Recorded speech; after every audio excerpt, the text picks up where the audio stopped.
ममता बनर्जी की नौकरी कर रहे प्रशांत किशोर से कांग्रेस बेहद नाराज है।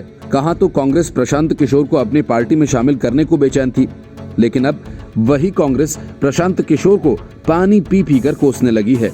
वजह ये कि प्रशांत किशोर ने एक सच्ची बात ये कह दी कि राहुल गांधी गलतफहमी में जी रहे हैं और वे पीएम मोदी को हराने का दम नहीं रखते, क्योंकि उन्हें पीएम मोदी की ताकत का अंदाजा नहीं है। ये बात कांग्रेस को इतनी चुभ गई कि कांग्रेस ने पलटवार करते हुए कहा कि कंसल्टेंट की अपनी कोई विचारधारा नहीं होती। ऐसे में किशोर को दूसरों को भाषण देने से पहले खुद तय कर लेना चाहिए कि वह क्या हैं।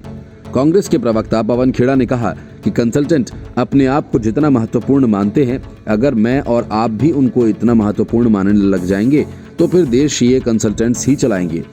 उन्होंने प्रशांत किशोर पर निशाना साधते हुए कहा कि क्या हमने कभी कहा कि देश को भाजपा मुक्त होना चाहिए? कंसल्टेंट की कोई विचारधारा नहीं होती है। आप कंसल्टेंट हो, टेक्नीशियन हो, रणनीतिकार हो, कभी टेबल के इस तरफ कभी उस तरफ। पहले अपने दिमाग में स्पष्ट कर लीजिए कि आप क्या हो, फिर भाषण दीजिए।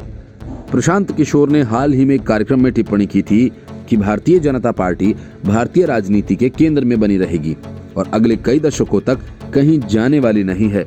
किशोर ने कांग्रेस राहुल गांधी की इस सोच के लिए उन पर तंज भी कसा है।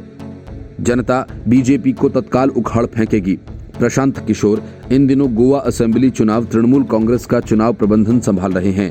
वे कांग्रेस के कई बड़े नेताओं को टीएमसी से जोड़ चुके हैं। Report news of India.